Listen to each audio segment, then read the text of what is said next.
si j'avais besoin d'un docteur pour me guérir, ben aujourd'hui, grâce à Jean-François Ruiz, bonjour, Galerie Lisa. Jean-François peut faire un truc pour nous, là? Ben voilà, il va nous présenter le travail d'un docteur, mais en fin de compte, c'est Dr Cobain, je crois. Oui, Dr Cobain. Un artiste. C'est un artiste particulier, singulier, qui utilise, comme on a pu le voir dans le sujet précédent, la avec lumière. Vadim Garine. Voilà, avec Vadim, au lieu que ce soit la lumière du jour, il utilise la lumière noire pour donner un double sens à son travail, une double vision, puisqu'on a un motif qui apparaît à la lumière du jour, et lorsqu'on utilise cette lumière noire, le motif apparaît avec son deuxième message, tel qu'on peut le voir dans le sujet. Ah ben, on va regarder le sujet, t'as raison. Moi, ça me rappelle la chronique de Cécile, notre maquilleuse de la semaine dernière. On en reparle juste après sur cet esprit coquin.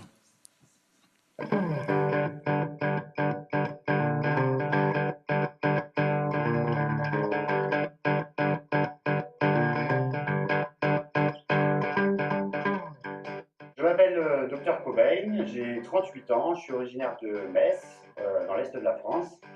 Je peins depuis mon plus jeune âge, j'ai toujours aimé ça, c'est ma grande passion. J'ai commencé par la bande dessinée et maintenant j'ai fait ma grande spécialité du fluo, de la peinture invisible. J'ai inventé un concept de peinture invisible, c'est-à-dire des toiles qui offrent une vue différente de jour et de nuit grâce à la lumière ultraviolette. J'ai fait plusieurs genres de tableaux. Vous avez par exemple celui-ci, c'est un skull recouvert de papillons, une envolée de papillons. Donc ce que j'ai voulu traiter, c'est la couleur sur l'image de la mort. La toile pirate, pareil pour traiter la couleur, un perroquet sur un fond, un bateau pirate. Le Picasso, donc dans l'idée c'était de faire la toile la plus simple. J'ai voulu faire pareil de jour et de nuit, on peut découvrir l'artiste en train de dessiner. Le Star Wars, plus de jour, le Dark Vador, vue de nuit, la force, la bonne force avec Yoda. Et la toile punk, plus de jour, la bouche un peu Rolling Stone, et la vue de nuit, le doigt d'honneur des punks. Le slash, donc c'est un grand format, j'ai voulu là, mais juste sur une toile visible de jour, donc juste c'est modifié grâce au fluo.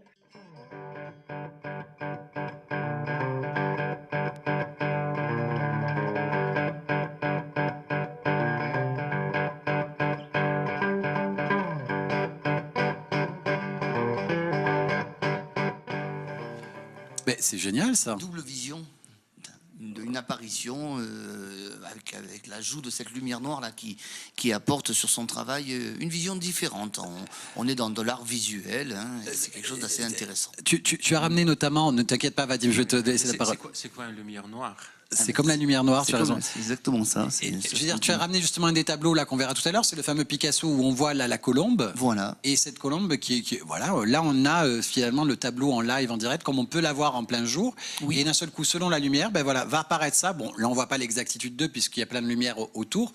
Mais en tout cas, c'est ça le système, c'est que ça, grâce à ça. Et la bonne idée de vendre les lumières noires avec son travail, bien sûr, ce qui permet à la personne qui va acquérir le tableau de pouvoir l'installer dans une pièce sombre si possible. Pourquoi pas une chambre à coucher. Et puis avoir cette double vision, donc c'est un côté assez intéressant. C'est de la peinture fluo et tout ça. Et puis hors antenne, c'est-à-dire d'un seul coup avec Vadim, il y avait Morgane aussi qui nous parlait d'un super projet dans lequel qu'elle a vu. Et toi aussi, Vadim, tu nous parlais justement du travail avec la peinture aussi que tu as toi aussi sur le... comment tu appelais la peinture caméléon? Caméléon. En fait, c'est une peinture particulière. C'est une peinture qui est inspirée de la nature. Donc on fabrique des petites particules en titane qui font 2 millièmes de millimètre, sur lequel on imprime les structures. Donc en soi, il n'y a pas de couleur. C'est que la lumière qui va se réfléchir sur ces structures qui vont changer selon la position du spectateur, qui va changer la luminosité, la couleur, selon l'axe où on est. Donc comme quoi déjà au niveau naturel... Sur une petite particule comme ça, on peut inscrire jusqu'à 7-8 couleurs différentes. Donc... Voilà, la technique ancienne, et là vraiment on est sur des choses, vraiment on est même après, j'aperçois, c'est-à-dire qu'on a cette technique justement de cette lumière qui...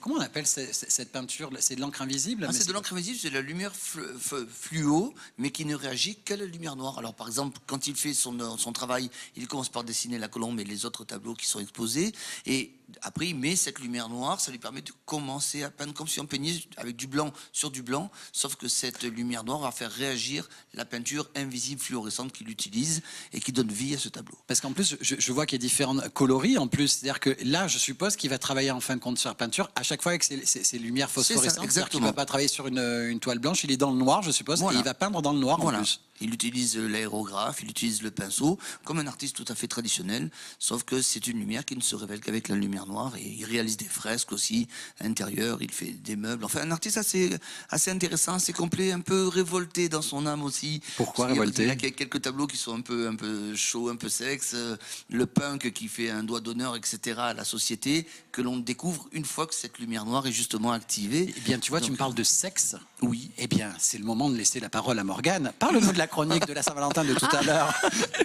Non, je n'avais pas de chronique culturelle sur ce, Non, tu disais que ça te rappelait en fin de compte le passage de Cécile Ravel, notre maquilleuse, qui avait présenté un stylo, je crois, ou un feutre qui réagissait, voilà, qui réagissait. Tu m'as fait peur. Qui réagissait donc à cette lumière. Donc voilà, c'est tout. Voilà, qui réagissait à cette lumière justement. Voilà. Et moi, voilà. oui, j'avais eu l'idée de noter par exemple mon code de carte bleue comme ça sur le bras. Voilà. Tu as eu peur? Mais non, mais il fallait pas. Oui, non, mais alors déjà, je me suis dit que j'avais oublié encore quelque chose. non, ce qui n'est pas rare. Tu n'as rien oublié. Et en plus, tu vois, en restant un peu dans la thématique, c'est-à-dire que là, les images que l'on a vues de cette galerie, c'est la galerie Lisa qui est située dans la rue des Arts à Toulon. Ce petit coin un peu reculé, en plus, a une petite histoire un peu sympathique parce que on n'a pas toutes les œuvres qui sont là. Il y a toujours une identité particulière dans ce fond de la galerie. Oui, alors, au tout début de la galerie, on avait même inauguré cette pièce rouge pour donner une relation, puisqu'on est dans la démarche coquine, de relation aux établissements de nuit qui étaient présents dans la rue Pierre-Sévard à l'époque et qui faisaient de ce quartier, le quartier Chicago. Mais je vous réserve prochainement une rubrique sur l'histoire de Chicago liée aux illustrations de Monsieur Z que vous connaissez bien et qui réalisait tout un ensemble d'illustrations sur Chicago. Le fameux Chicago qui est en fin de compte, pour celles et ceux qui ne connaissent pas, ce sont les rues de Toulon qui étaient la basse ville. Voilà, où il y avait souvent l'intervention de la police militaire parce qu'il y avait des bastons, etc., etc. Et j'aimerais juste vous remercier parce que c'est une journée particulière pour moi aujourd'hui. 16 février, c'est mon anniversaire. Et vous dire merci à tous les deux et à toute l'équipe de m'accueillir. Non, on ne savait pas, il va falloir souffler la bougie alors tout à l'heure, le supplémentaire. En tout cas, merci à vous. Es-tu venu avec un gâteau? Non, parce que je ne savais pas que la diffusion était aujourd'hui, mais promis, la prochaine fois, je ferai le nécessaire. En tout cas, j'aimerais quand même qu'on termine sur le docteur Coben. Tu l'as dit, toile, des fresques, mais aussi il fait du mobilier d'intérieur. Oui. Ce monsieur, il a déjà fait des partenariats justement dès son arrivée à Toulon. Oui. Je crois qu'il y avait un autre artiste avec le FKL. Il est associé avec City, qui est un artiste assez intéressant, très connu. City comme SEA comme la mer, donc voilà, City, TY après. Et qui fait des fresques, et qui fait des portraits avec des pochoirs, avec tout un ensemble de couleurs. Et il est assez coté, puisqu'il peut vendre au niveau national et au niveau international. Mais ils ont gardé cette vraie valeur toulonnaise et varoise, puisqu'ils sont tous les deux du département du Var, et on est bien content de les connaître. En tout cas, je suis content parce que ça fait 15 ans qu'il est là à travailler sur cette technique de Dr Coben. Et il était à la Galerie Lisa jusqu'à quelques jours. Et puis du coup, on va le prolonger jusqu'au 18 février. Jusqu'à demain. Après-demain, voilà. Ah bah super. Voilà. Bon, donc, c'est génial. Jusqu'à après-demain, tu as raison, c'est aujourd'hui le 16, ton anniversaire. Un grand merci Jean-François.